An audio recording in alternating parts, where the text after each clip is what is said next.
ಯಾವ ದೇಶ ತನ್ನ ಇತಿಹಾಸದಿಂದ ಏನೂ ಕಲಿಯೋದಿಲ್ವೋ ಮುಂಬರುವ ಪೀಳಿಗೆಗಳು ಅದೇ ತಪ್ಪನ್ನ ಮಾಡ್ತಾ ಹೋಗ್ತವೆ. ಆದ್ರೆ ಒಬ್ಬರಿದ್ದಾರೆ, ಅವ್ರು ಹೇಳಿದ ಮಾತುಗಳು ಇವತ್ತು ನಮ್ಮ ಭವಿಷ್ಯವನ್ನು ಉಜ್ವಲಗೊಳಿಸ್ತಾ ಇದ್ದಾವೆ. ಶಿವ ಛತ್ರಪತಿ. ಶಿವಾಜಿ ಅವರ ರೋಲು ಅಟ್ಯಾಕ್ ಮತ್ತೆ ಡಿಸಪಿಯರ್. ಈ ರೀತಿ ಕದ್ದು ಮುಚ್ಚಿ ದಾಳಿ ಮಾಡೋ ಹೆಸರೇ ಅವತ್ತು ಜಗತ್ತು ತುಂಬಾ ಸಂಕೀರ್ಣವಾಗಿತ್ತು, ಆದ್ರೆ ಶಿವ ಛತ್ರಪತಿ ಅವರ ನೆಟ್ವರ್ಕ್ ತುಂಬಾ ಗಾಢವಾಗಿತ್ತು.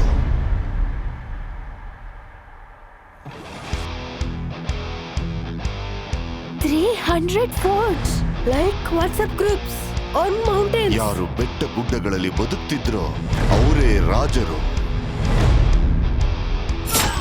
ಶಿವ ಛತ್ರಪತಿ ಅವರ ಹತ್ರ ಇತ್ತು ದೇಸಿ ಸ್ಪೈ ನೆಟ್ವರ್ಕ್. ಅದರಿಂದ ಎಲ್ಲ ಮುಗಲ್ಸ್ ಕನ್ಫ್ಯೂಸ್ ಆಗಿ ಹೋಗ್ತಾ ಇದ್ರು.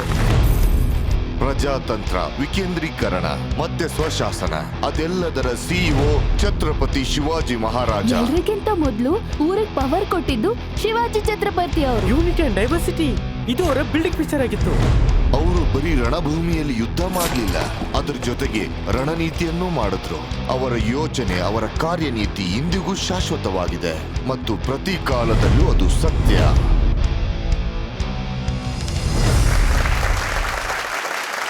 ಸ್ವಾಗತಿಸೋಣ ನಮ್ಮ ಮುಂದಿನ ಐಡಿಯಾ ಬಾಸ್ನ, ಮರಾಠದ ಮಾವಳರು. ಪುಣೆಯಿಂದ ಬಂದಿರುವ 3 ಐಡಿಯಾ ಬಾಸ್: ಶಾಂತನು, ವೆಂಕಟೇಶ್ ಮತ್ತು ಅನಿರುದ್ಧ್.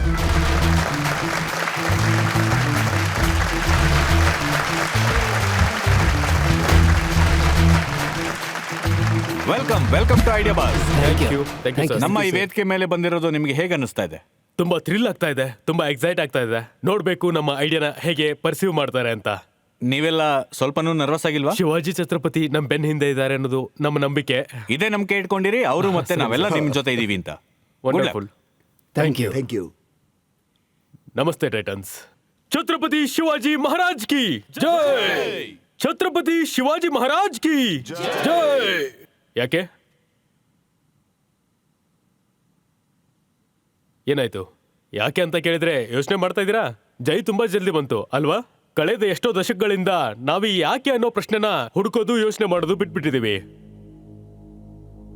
ನಾವು ನಮ್ಮ ಮಹಾನ್ ವ್ಯಕ್ತಿಗಳ ಹಿಂದೆ ಆದರವನ್ನ ತೋರಿಸೋದಕ್ಕೆ ಸಾವಿರಾರು ದಾರಿಗಳನ್ನ ಕಂಡುಕೊಂಡಿದೀವಿ. ಹೇಗಂದ್ರೆ ರಸ್ತೆಗಳಿಗೆ ಹೆಸರಿಡೋದು, ಕಟ್ಟಡಗಳಿಗೆ ಹೆಸರಿಡೋದು, ಏರ್ಪೋರ್ಟ್ ಬಸ್ ಸ್ಟಾಪ್ ಗಳನ್ನ ಅವ್ರ ಹೆಸರಲ್ಲೇ ನೇಮ್ ಮಾಡೋದು, ಇವೆಲ್ಲ ಪ್ರೀತಿ ತೋರಿಸೋ ರೀತಿಗಳು. ಈ ಪ್ರೇಮ, ಈ ಆದರದ ಭಾವನೆ, ಈ ಪ್ರೀತಿ ಭಾವ ನಿರ್ಮಾಣ ಮಾಡೋಕೆ ನಾವ್ ಏನ್ ಮಾಡ್ತಾ ಇದೀವಿ? ಏನೂ ಇಲ್ಲ.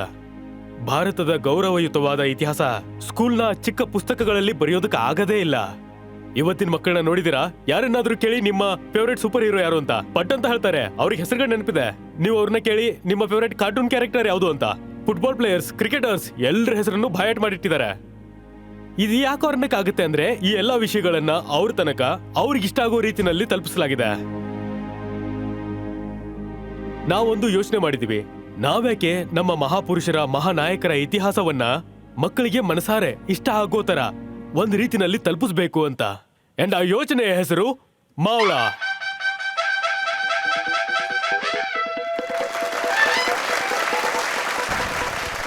ಟೈಟನ್ಸ್ ಮಾವಳ ತನ್ನ board games, card game, memory card game, trump cards, jigsaw puzzle ಇವುಗಳ ಸಹಾಯದಿಂದ ಮಕ್ಕಳ ತನಕ ನಮ್ಮ ಪರಂಪರೆಯನ್ನ ತಲುಪಿಸೋ ಕೆಲಸ ಮಾಡಲಿ ಅಂತ.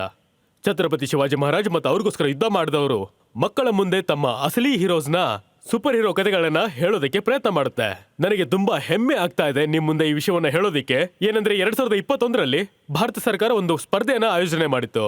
ಅದರ ಹೆಸರು ಟಾಯ್ ಕೆಥೋರ್. ಭಾರತೀಯ ಆಟಗಳ ಸಂಕಲ್ಪನೆಯನ್ನ ಮುಂದೆ ತರೋದಕ್ಕೆ ಅದೊಂದು ಪ್ರಯತ್ನದ ರೀತಿ ಆಗಿತ್ತು.